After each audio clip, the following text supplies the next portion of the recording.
Bonjour mes chères âmes, j'espère que vous allez bien par ces énergies qui sont assez puissantes actuellement, assez lourdes, assez chargées. Pas mal de gens qui ont des insomnies, pas mal de gens qui ont des symptômes physiques. Donc voilà, bon, aujourd'hui je voulais vous parler des traumas, des traumatismes qu'on peut avoir sur ce lien flamme jumelle qui n'est pas une relation classique, je le répète. Et donc, c'est une rencontre qui vient bouleverser toute notre structure intérieure. On n'en ressort jamais indemne dans ce type de lien, même s'il vient révéler des blessures pour qu'elles puissent être guéries. Il vient aussi créer des blessures. On dit souvent que ce lien révèle les blessures, c'est vrai, il réactive des blessures anciennes d'enfance. Les blessures abandon, rejet, il crée des blessures nouvelles aussi. Ce que l'on vit dans ce lien est intense, déstabilisant. Le corps, le cœur enregistre de nouveaux traumatismes. Donc en fait, ce que je voulais dire, c'est que sur ce parcours, souvent, on va venir travailler en psychologie, par exemple, les blessures qu'on a enregistrées durant notre enfance, les émotions qui ont été enregistrées dans notre corps émotionnel. Donc, j'ai envie presque de dire qu'aujourd'hui, la plupart des gens travaillent sur eux, hein. On va dire qu'il y a quelques années en arrière, quand on disait qu'on allait chez un psy, on passait peut-être pour un fou ou une folle. Aujourd'hui, ou en tout cas quelqu'un qui avait des problèmes mentaux. Aujourd'hui, c'est quand même assez courant. Tout le monde fait un travail thérapeutique, plus ou moins, mais c'est devenu... ça s'est beaucoup démocratisé, ce travail psychologique, psychanalytique, l'analyse de soi, les blessures de l'âme. Maintenant, ça devient un peu plus démocratisé. Néanmoins, sur le parcours flamme jumelle, en fait, il y a toujours ce travail qui va en profondeur. C'est un petit peu comme un artichaut. On enlève les feuilles pour aller jusqu'au cœur. Je crois que c'est Ernesto Ortiz qui avait donné cette image lors d'une formation. Je trouvais que c'était plus joli que l'oignon, quand on dit peler l'oignon. Mais c'est vrai qu'il y a des couches et beaucoup de strates à aller voir dans ce parcours, puisqu'on va voir sur le plan du karma, on va voir aussi sur le plan de l'énergétique. Enfin, c'est un lien multidimensionnel, hein, donc on va aller faire différents soins. Mais c'est vrai que au niveau des traumas, au niveau des émotions, on va revenir sur l'enfance, sur l'enfant intérieur, qui est complètement activé dans ce lien. L'abandon, le rejet, la trahison, l'humiliation, beaucoup l'humiliation chez les enfants parce que l'école a bien participé à ça, hein. Je veux pas vraiment que taper sur l'éducation nationale ainsi que les autres écoles, etc. Mais quand même, il y a eu beaucoup d'humiliation de fait pendant la période scolaire et ça continue encore, hein, j'ai bien l'impression. Alors, il y a du boulot encore avec ça. Donc l'enfant, pendant l'enfance, on a des réactions très fortes et des émotions très fortes qu'on enregistre et donc à l'âge adulte, on va aller creuser là-dedans. Chez les flammes jumelles, il y a aussi le lien en lui-même qui crée des traumas. Donc pendant qu'on vit le processus, qui est quand même assez long, qui prend quand même un certain temps, ça vient nous mettre dans des situations ingérables émotionnellement, du moins difficiles à gérer. Il y a beaucoup de silence, d'incompréhension, de séparation dans ce lien, de retour, d'aller-retour, d'attachement très fort, des ruptures et des chocs que l'on peut vivre à l'intérieur du lien, mais aussi à l'extérieur du lien. Et donc, ce lien devient une expérience qui marque. Et donc, il y a toujours cette sensation de avant, après la rencontre, parce que avant la rencontre, on vit et puis, enfin, on vit, on continue de vivre après, hein, mais c'est vrai qu'on est plutôt en mode de survie après. Avant, on a une espèce de... En fait, pardon, après s'être reconnecté à sa flamme jumelle, il y a une perte de repères, il y a un effondrement de pas mal de choses, de croyances sur l'amour notamment, d'impression de ne plus être la même personne. On se déconstruit, on perd une identité pour reconstruire une identité avec l'ancien, mais aussi avec la nouvelle personne. C'est pour ça qu'on a un peu cette sensation d'être entre deux vies pendant un long moment, un petit peu comme là, ce qui se passe avec la société, où elle est entre deux vies. Avant Covid, après Covid, et ben nous, c'est un peu ça, dans le lien flamme jumelle aussi, il y a un avant flamme jumelle, un après flamme jumelle. Et donc, il y a des gros traumas qu'on a enregistrés. Alors, on finit jamais de travailler sur soi, mais on va dire que le lien, ça va accélérer ce travail thérapeutique, ce travail psychologique, ce travail psycho-émotionnel, ce travail énergétique, spirituel, transgénérationnel, karmique, je répète, mais c'est parce que c'est des fois, même en parlant, je réalise quand même tout ce qu'il y a, tout ce dont on est amené à voir, à transcender, et c'est quand même pas rien, ce chemin d'éveil. Donc, je me perds, excusez-moi aujourd'hui, mais ce que je voulais dire, c'est que on a à peine terminé de voir un peu tous ces traumas qu'on a pu avoir dans notre famille, quand on était enfant, etc. Qu'une fois qu'on est en équilibre et qu'on a réussi à trouver un équilibre qui fait que ça peut ressembler à une vie normale, on va dire, parce que pendant un long moment, on n'a pas l'impression de vivre une vie normale pendant le process. Et donc, quand on sort un peu de ce travail acharné sur nous et qu'on recommence à vivre, à trouver un peu plus de joie de vivre, un peu plus de quotidien apaisé, où on a trouvé notre équilibre, notre mission de vie, etc., vient le moment où on se prépare à retrouver l'autre. Et pendant cette période-là, c'est assez compliqué parce qu'il y a tous les traumas qui reviennent du lien. C'est-à-dire tout ce que le lien nous a fait subir, quelque part, toutes les peurs, toutes les doutes, etc., tous les doutes qu'on a rencontrés sur le chemin, remontent à la surface, et quitte même à se dire, mais en fait, ce n'est pas possible de retrouver l'autre. Il y a toujours cette notion d'impossibilité de retrouver l'autre.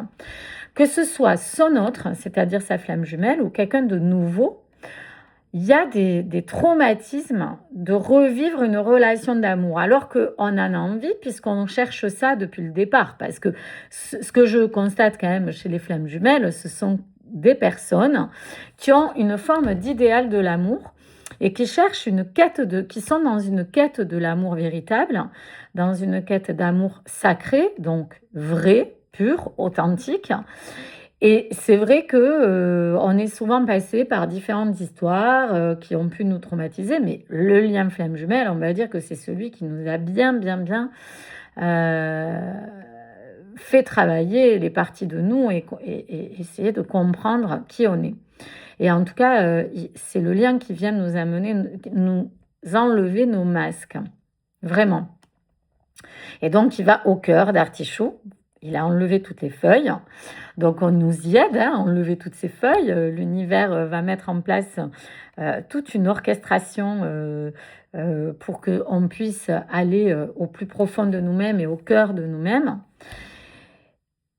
Néanmoins, quand on a compris tout ça et qu'on a déjà réglé certaines choses, il y a tous ces traumas qui refont surface. Est-ce que je vais arriver à vivre avec la personne?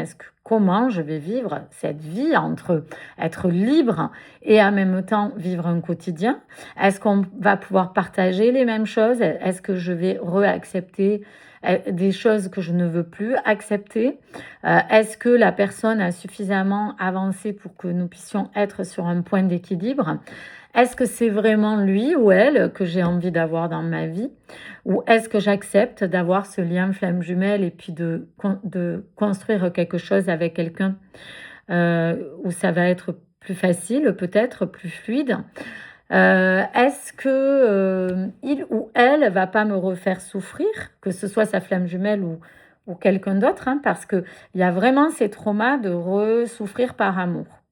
Et donc, on peut avoir un mécanisme de se refermer à l'amour.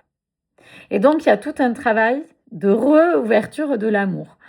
Voilà, c'est un petit peu comme si l'amour était... il y avait un peu cette cicatrice de l'amour.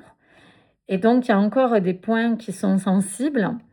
Et il va falloir rouvrir cette porte de l'amour qu'on ferme, hein, parce que pendant le travail qu'on fait sur nous, déjà, on n'a pas envie de s'envahir, on va dire, avec une histoire pour vivre une histoire, c'est-à-dire une relation peut-être lambda, entre guillemets. C'est pas péjoratif, mais quand on a travaillé sur nous dans ce lien, on va pas aller se mettre dans une relation pour aller se mettre dans une relation ou pour passer du bon temps, ça ne fonctionne pas. Il y a un vrai travail profond pour vivre un couple, mais aussi au-delà du couple, comme je le dis toujours. Donc, peut-être à travers une mission, ou peut-être, ça peut être aussi avec des enfants, hein, ou avec sa famille. C'est pas que des missions humanitaires ou écologiques, ou même si, honnêtement, je vois quand même beaucoup de tout ça dans les missions communes. Hein, c'est beaucoup tourné sur l'univers, sur le monde, sur les autres, même si c'est à travers l'art ou différents secteurs, différents métiers. Mais c'est vrai qu'il y a quand même cette dimension de on est un couple, mais on n'est pas qu'un couple.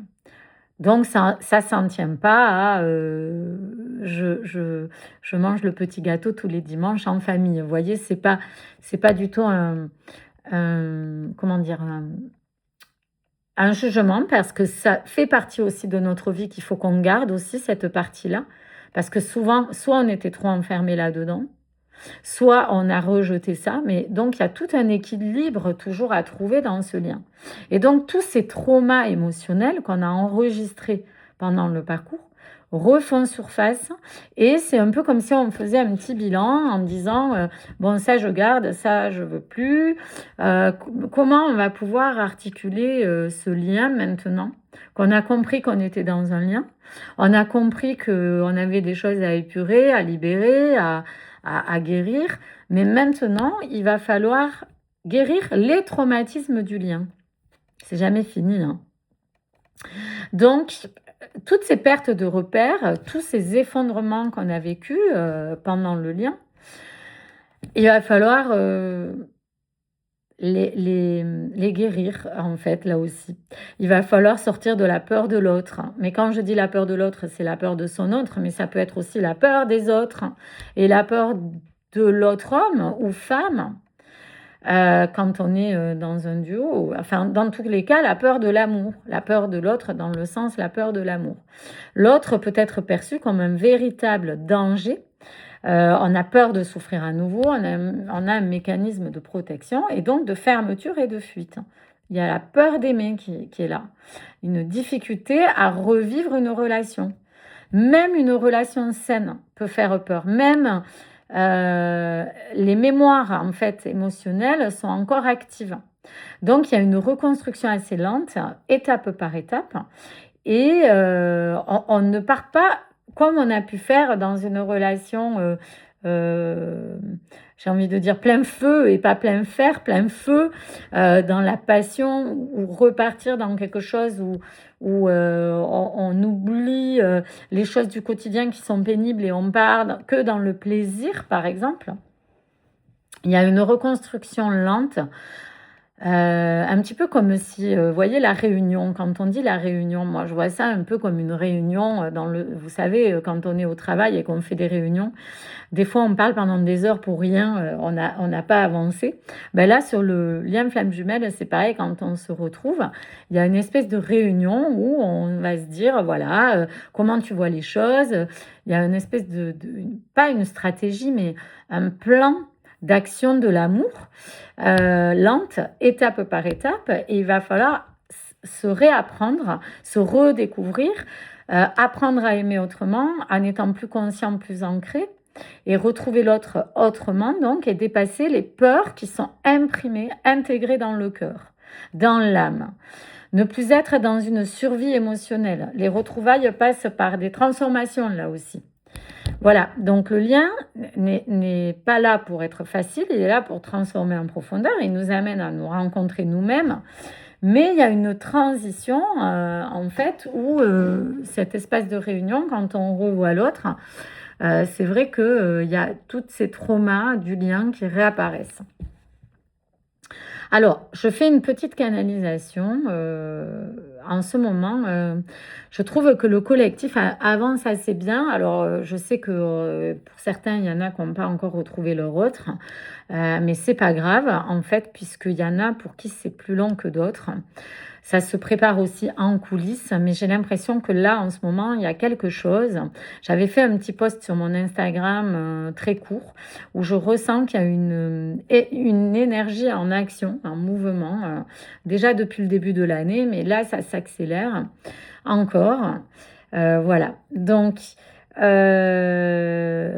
gardez confiance, parce que là, il va falloir travailler sur les traumas du lien. Alors, je parle pour ceux qui sont amenés à retrouver l'autre, parce que pour ceux qui viennent de se séparer, ils sont en plein processus de séparation du lien, et ça ne fait que commencer, et c'est pas simple. Mais c'est vrai que les personnes qui viennent à moi sont souvent des personnes qui ont déjà travaillé sur eux, qui ont déjà compris qu'ils étaient dans un lien, voire qui en sont sortis. C'est assez rigolo parce que j'attire beaucoup des gens qui sont sortis du lien. Ou qui veulent plus en entendre parler, ou en tout cas qui comprennent plus ce qui se passe, parce qu'il y a un long moment où on comprend plus ce qui se passe dans le lien. Et puis j'en ai des nouveaux qui arrivent, qui découvrent qui le sont. Mais c'est vrai que j'ai quand même beaucoup plus de gens qui savent qu'ils sont dans ce lien. Donc là, je trouve qu'il y a quelque chose qui bouge bien. C'est plutôt positif, même si c'est pas facile à vivre encore pour certains et certaines. Alors, je vais prendre un oracle de la flamme d'Anka pour regarder sur le plan émotionnel, là, sur le collectif, voir où nous en sommes. Alors, il y a la lettre d'adieu qui est sortie et le pardon. Donc, il y a... c'est marrant parce que je voulais faire un post sur le pardon, je ne vais pas tarder à le faire. Donc là,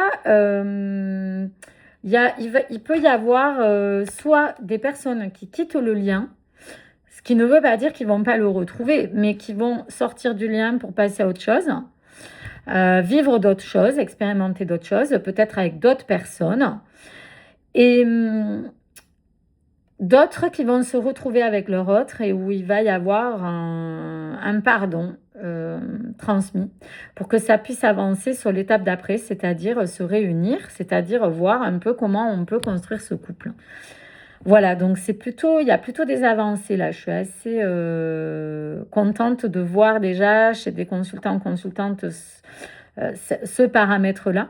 Mais là, je vois aussi dans la guidance et dans la canalisation que je peux avoir qu'il y a quelque chose qui passe à une autre étape. Donc là, on clôture quelque chose. Il va y avoir pas mal de réunions, il va y avoir pas mal de discussions par rapport à des réunions, et il va y avoir des pardons accordés. Mais il va y avoir aussi au milieu, selon où vous en êtes, des gens qui vont dire « Stop, j'arrête ce lien, je passe à autre chose ». Des fois, ça fait du bien de prendre des vacances flammes jumelles. Voilà. C'est une amie, Mélissa, qui a la chaîne Guidance et Croissance, qui avait parlé, un jour elle m'avait dit, ça fait du bien de prendre des vacances flammes jumelles. Et c'est vrai parce que c'est un travail qui est assez intense.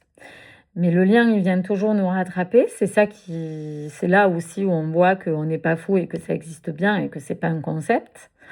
Voilà, je le répète encore et je le répéterai toujours parce que je sais qu'il y a pas mal de personnes qui n'y croient pas et ce que je peux comprendre, parce qu'en plus, quand on ne le vit pas, on peut franchement pas comprendre. Il n'y a que des gens qui le vivent, qui peuvent comprendre. C'est pour ça que j'organise des journées flammes jumelles et des séjours flammes jumelles. D'ailleurs, je fais un petit coup de pub. J'ai un séjour qui démarre du 19 au 22 juin prochain. Il y a encore quelques places si ça vous branche. On va travailler beaucoup l'enfant intérieur, qui est quand même un gros sujet sur le parcours flamme jumelle, puisqu'on vient travailler sur le transgénérationnel, mais aussi l'enfant qu'on a été, mais aussi l'enfant qu'on va être toujours, parce qu'on reste des grands enfants chez les flammes jumelles. Voilà, donc si vous êtes intéressé, n'hésitez pas à m'envoyer un petit mail. Et puis, je voulais dire aussi que les gens qui viennent me voir ne sont pas que des gens dans la sphère spirituelle. Je l'avais déjà dit dans une vidéo et c'est ça qui me fait dire que ça existe bien aussi, parce que vous savez, moi, je suis quand même assez dans une dimension. C'est vrai que depuis toujours, je suis beaucoup dans l'imaginaire, dans des choses. J'ai un grand idéal de vie. Je suis quelqu'un qui suis, enfin, beaucoup idéaliste, et je peux être utopiste et je le reconnais. Même si je pense qu'aujourd'hui on a besoin d'utopie avec ce monde assez compliqué. On a besoin de rêver pour pouvoir créer ses rêves et les réaliser, mais ce qui n'est pas facile, c'est de les réaliser. Donc c'est là où il faut avoir aussi les pieds sur terre et être ancré.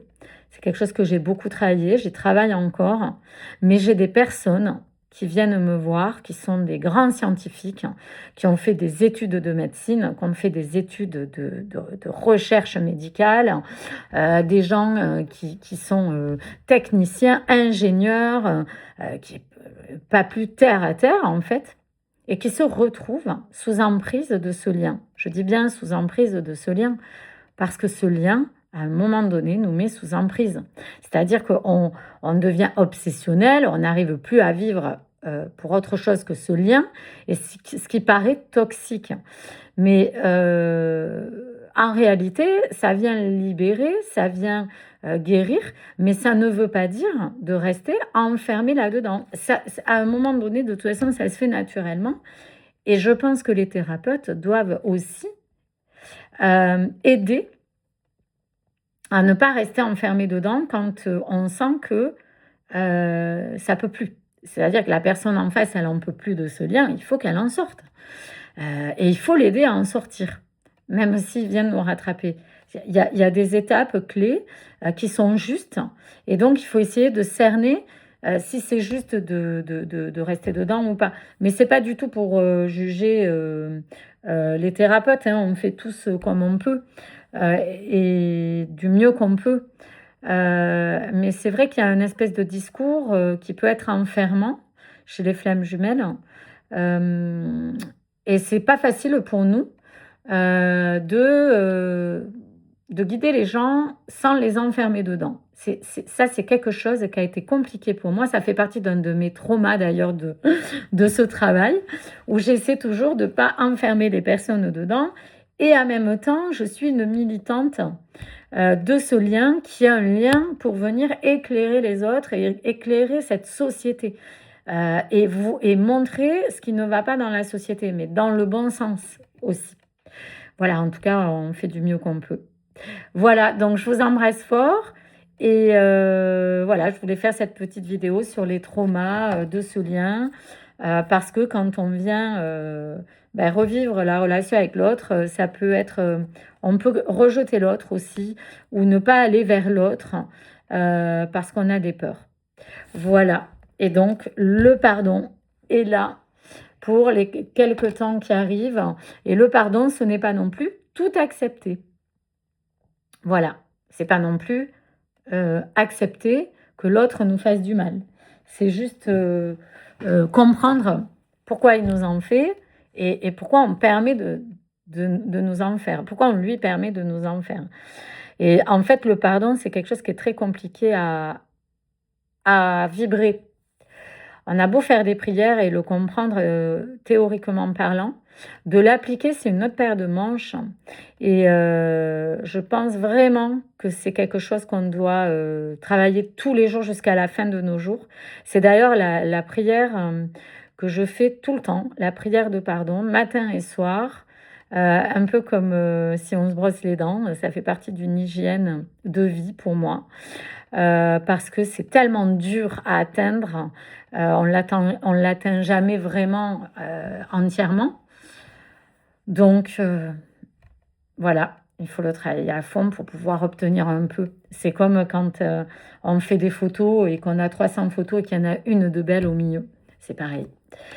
Je vous embrasse et puis je vous dis à bientôt. J'ai été pipelette aujourd'hui, hein, la vidéo est longue. À bientôt et surtout aimez-vous.